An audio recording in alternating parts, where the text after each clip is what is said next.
Assalamualaikum. Waalaikumsalam.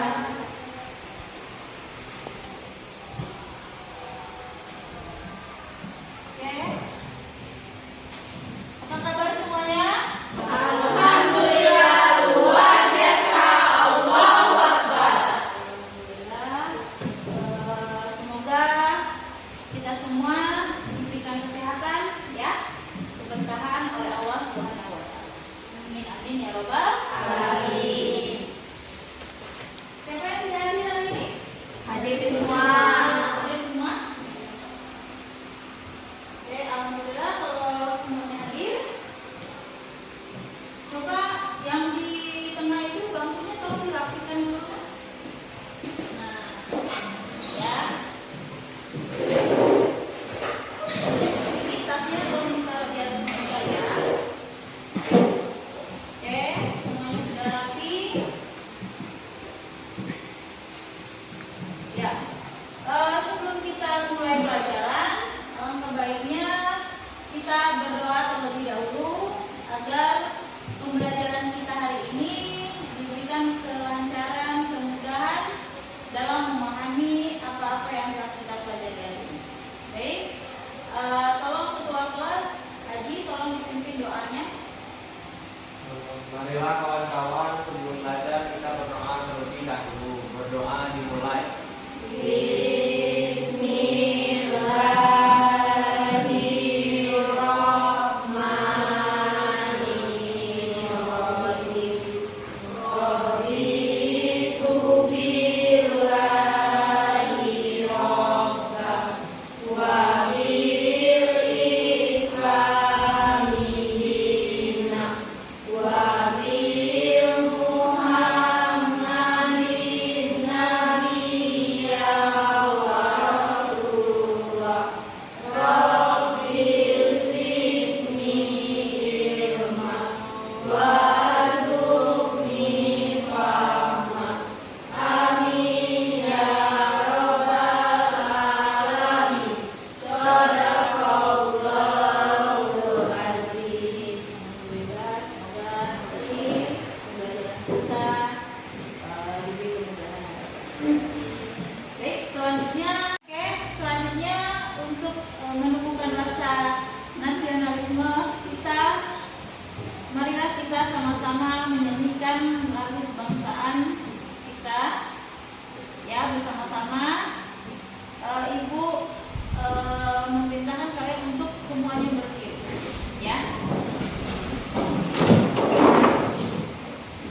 tartil Quran surat Al-Isra ayat 32 dan Quran surat An-Nur ayat 2 dan hadis tentang larangan pergaulan bebas dan zina. Yang ketiga, peserta didik dapat menjelaskan mengenai bahaya pergaulan bebas dan perbuatan zina. Yang keempat, peserta didik dapat menerapkan pesan Al-Quran untuk menjauhi pergaulan bebas dan perbuatan zina yang merupakan larangan agama. Ya, ini merupakan tujuan dari pembelajaran kita hari ini. Semoga apa yang kita tunjukkan, kita rencanakan tersampaikan selama pembelajaran kita hari ini. Ya. Selanjutnya, Ibu ada motivasi.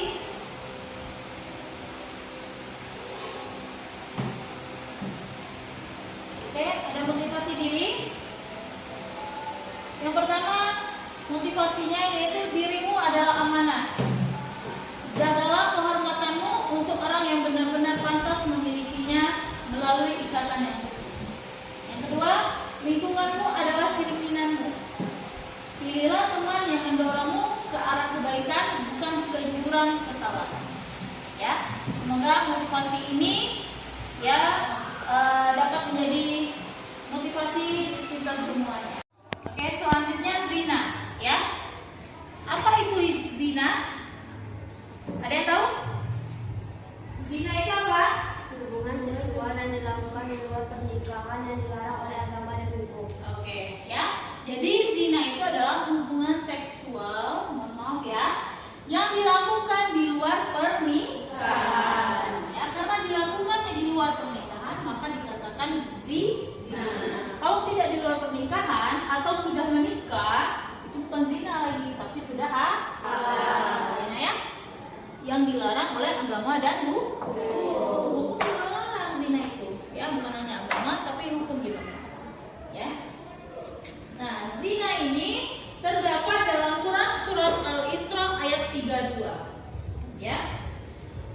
Yang mana bunyinya A'udzubillahi minasyaitonirrajim. Bismillahirrahmanirrahim. Wala taqrabuz zina innahu kana fahishan wa sa'a sabila. Artinya, dan janganlah kamu mendekati zina.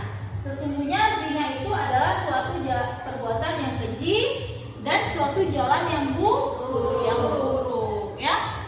Nah, kenapa di sini Allah mengatakan wala taqrabu bukan wala zina? Ini kan larangan untuk berzina. Seharusnya di sini Allah katakan wala zina. Kenapa Allah katakan di sini wala taqrabu? Karena mendekatinya saja tidak dibolehkan, apalagi melakukan zina. Ya, apa contohnya perbuatan yang mendekati zina? Coba Aji. Yang mendekati zina apa? Oke, ya pacaran. Ya, pacaran adalah salah satu contoh dari mendekati zina. Maka tidak boleh, ya. Agama kita melarang yang namanya pacaran. Ya. Ada yang di sini yang tidak punya pacar? Banyak. Alhamdulillah. Pacar ya. Ya, fokus sekolah dulu. Oke? Selanjutnya dampak negatif dari pergaulan bebas dan zina, ya. Yang pertama dampak spiritualnya. Yang pertama yaitu kehilangan keberkahan di hidup, ya. Kemudian dosa besar dan jauh dari rahmat Allah. Itu dari segi spiritual, ya. Kemudian dari dampak sosialnya apa? Rusaknya hubungan sosial, ya. Kemudian meningkatnya angka kehamilan di luar nikah. Kemudian muncul konflik keluarga.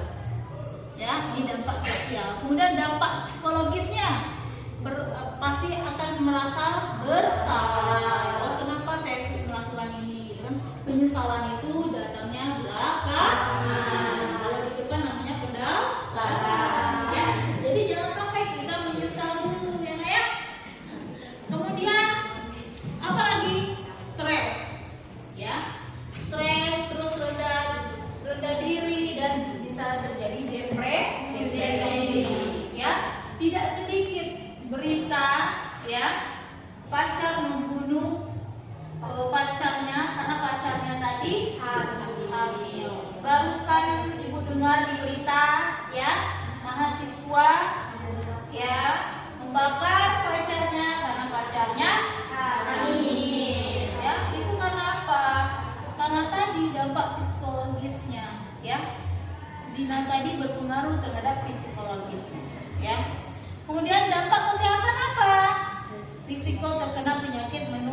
seksual, ya, seperti hamil, ya, nggak sedikit, ya, orang yang melakukan zina atau pergaulan bebas ini, ya, yang terkena penyakit ini, ya, banyak sekali. Kemudian dampak hukumnya apa? Pasti melanggar norma hukum yang dapat dikenai sanksi sesuai undang-undang, ya. Nah, ini dampak negatif dari pergaulan bebas dan zina. Selanjutnya, cara menghindarinya bagaimana? Cara menghindari pergaulan bebas dan zina ini bagaimana? Yang pertama, perkuat keimanan kita, ya, rajin ibadah, ya, ngaji, sholatnya dirutinkan lagi, jangan malas-malas, ya, dekatkan diri kita kepada Allah, ya, agar kita dapat terhindar yang namanya pergaulan bebas dan zina, ya. Kemudian yang kedua apa? Memilih lingkungan pertemanan yang baik, ya. Pertemanan itu sangat berpengaruh, ya, terhadap diri kita, ya. Ada dalam sebuah hadis dikatakan kalau kita berteman dengan tukang kayu bakar, maka kita akan terasa juga bau kayu bakarnya tadi, ya. Ketika kita berteman dengan tukang parfum, maka kita juga terkena baunya parfum tadi. Nah, seperti itulah, ya, pertemanan. Maka cari teman yang baik, bisa mengajak kita kepada kebaikan, ya. Terus apa lagi cara menghindarinya? Fokus pada aktivitas positif, ya, kalau di sekolah kegiatan ekstrakurikuler, terus apa lagi OSIS, ya, terus apa lagi ROIS, ya, pokoknya kegiatan-kegiatan yang positif, ya, kita ikuti, ya, bukan yang nongkrong-nongkrong di warung, ya, nggak jelas gitu, ya, nongkrong-nongkrong di depan balai buntar misalnya, ya, itu nggak ada manfaatnya kecuali kita olahraga, ya. Kemudian cara menghindarinya, memahami pentingnya menjaga kehormatan. Kita harus paham, kita harus menjaga kehormatan diri, apalagi perempuan. Allah saja menghormati diri kita sebagai perempuan, masa kita, ya, tidak menghormati diri kita sendiri, ya, nah, ya. Allah sangat memuliakan yang namanya perempuan, ya. Kemudian menundukkan pandangan, wadul basor namanya, ya, tundukkan pandangan. Tundukkan pandangan bukan kepalanya ditunduk, ya, tapi pandangannya, ya. Percuma kepalanya ditundukkan tapi hatinya, ya, masih ingin melihat, masih terpaut hatinya, itu ingin melihat sesuatu yang tidak boleh dilihat, ya. Paham, ya? Jadi bedakan mana pandangan, mana penglihatan, ya. Jadi ini, ya, cara menghindari pergaulan bebas dan zina. Selanjutnya, peran keluarga dan masyarakat, ya. Apa sih peran keluarga dan masyarakat? Keluarga, orang tua perlu memberikan pendidikan agama yang kuat, ya, dan menjadi teladan dalam menjaga akhlak. Jadi orang tua itu sangat berperan, ya, terhadap masa depan anak-anaknya. Berikan pendidikan yang baik terhadap anak, ya. Tapi jangan kalian menyalahkan orang tua ketika kalian, ya, sudah terlanjur, ya, melakukan zina tadi, yang disalahkan orang tua tidak, ya. Orang tua sudah berusaha, ya, sekuat tenaganya memberikan pendidikan yang baik, ya. Keputusannya tergantung pada diri kita masing-masing, ya. Kemudian masyarakat, apa peran masyarakat terhadap pergaulan bebas dan zina? Masyarakat, lingkungan masyarakat harus saling menjaga nilai-nilai moral dan memerangi budaya pergaulan bebas, ya.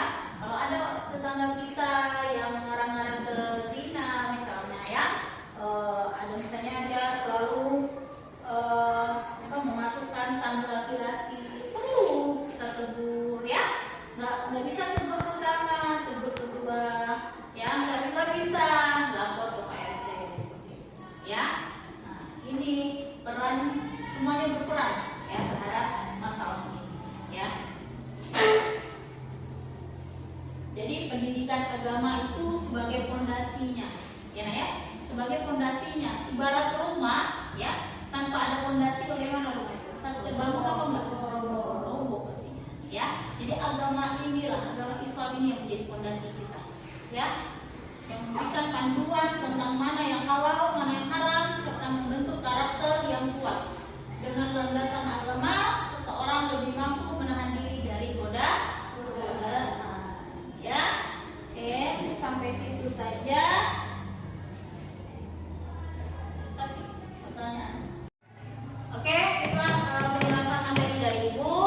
Mungkin ada dari anak-anak yang ingin bertanya, boleh dipersilakan. Oke, silakan. Apa pertanyaannya? Apa hubungan antara menjaga pandangan pergaulan dan kesucian diri dalam Islam untuk berzina? Oke, apa hubungannya ya? Menjaga pandangan, menjaga pergaulan, dan menjaga kesucian. Ya, ketiga-tiganya ini saling berkaitan. Ya, pandangan itu langkah pertama kita. Ya, agar tidak terjadi zina, kita menjaga pandangan kita. Itu langkah pertama. Ya, jangan sampai mata kita kemana-mana. Ya, terutama yang laki-laki. Ya, jangan sampai ada perempuan agak seksi sedikit langsung matanya. Ya. Itu harus dijaga pandangan mata kita, ya. Itu langkah pertama. Yang kedua, pergaulan kita dijaga, ya. Pandangan juga dijaga, pergaulannya juga dijaga, ya. Yang paling penting itu yang ketiga, yaitu kesucian, ya. Pergaulan boleh, ya, maksudnya kita bergaul boleh, tapi jangan keluar dari norma-norma agama, ya. Kemudian yang ketiga itu kesucian, ya. Kesucian itu harus kita jaga, terutama wanita. Jadi ketiga-tiganya tadi, pandangan, pergaulan, dan kesucian ini saling berkaitan. Ya, ini adalah langkah-langkah kita, upaya kita untuk terhindar dari yang namanya zina. Ya, jadi saling berkaitan tiga-tiganya. Oke, Pak? Yang lain sudah Pak? Oke, kalau sudah paham, selanjutnya ada sebuah masalah, ya, akan ditayangkan sebuah video, ya. Nah, tolong didengarkan ya videonya ya. 42 orang. Angka tersebut terbilang tinggi. Lihat juga kasus sepanjang tahun 2023 sebanyak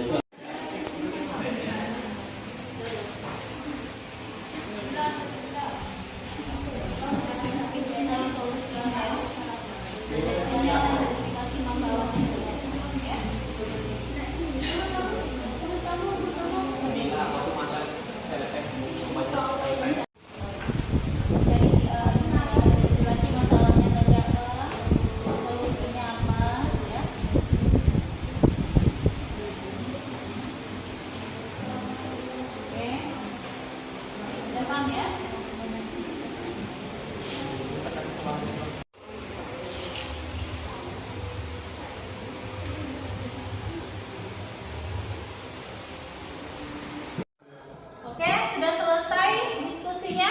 Sudah. Kalau sudah selesai semuanya, sekarang waktunya untuk mempresentasikan hasil diskusi kalian tadi. Silakan pokok 1 untuk maju ke depan.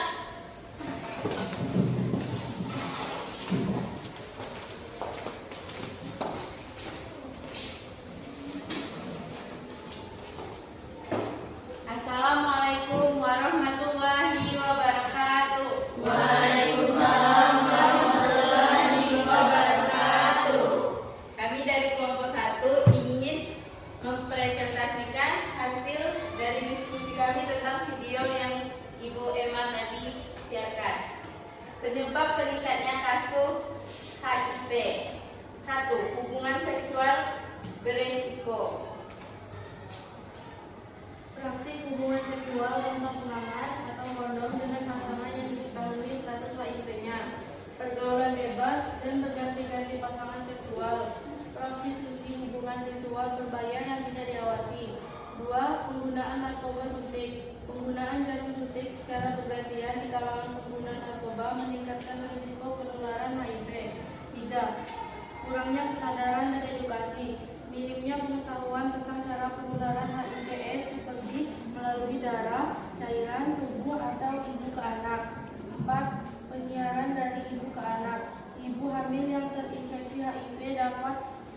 menularkan penyakitnya ke anaknya.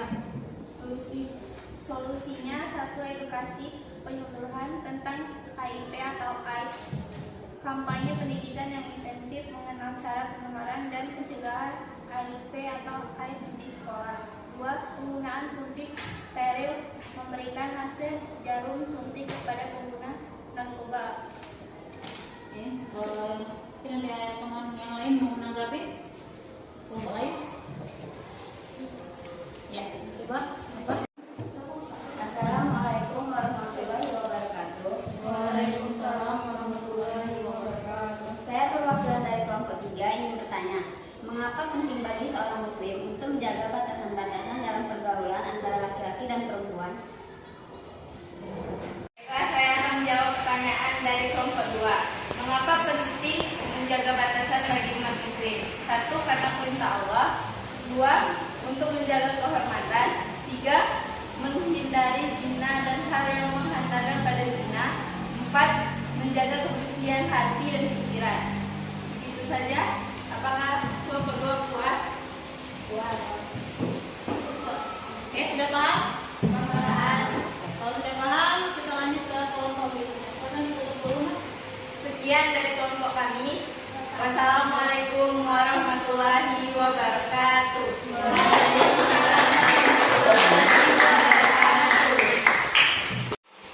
Oke, itulah hasil diskusi dari kalian tadi, ya. Sekarang waktunya untuk menyimpulkan, ya, apa yang telah kita pelajari kali ini, ya.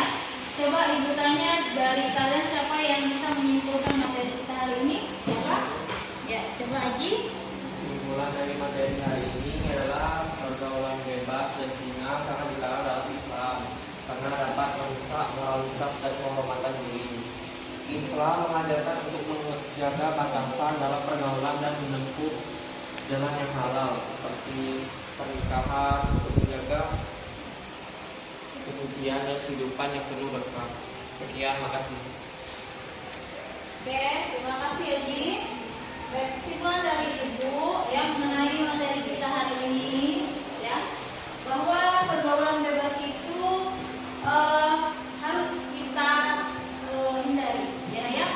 Jangan kita mudah terpengaruh, ya, dengan lingkungan sekitar, kemudian bergaul dengan teman-teman yang baik, ya, karena bergaul teman-teman itu sangat mempengaruhi pergaulan kita, ya. Kemudian jangan pernah mendekati yang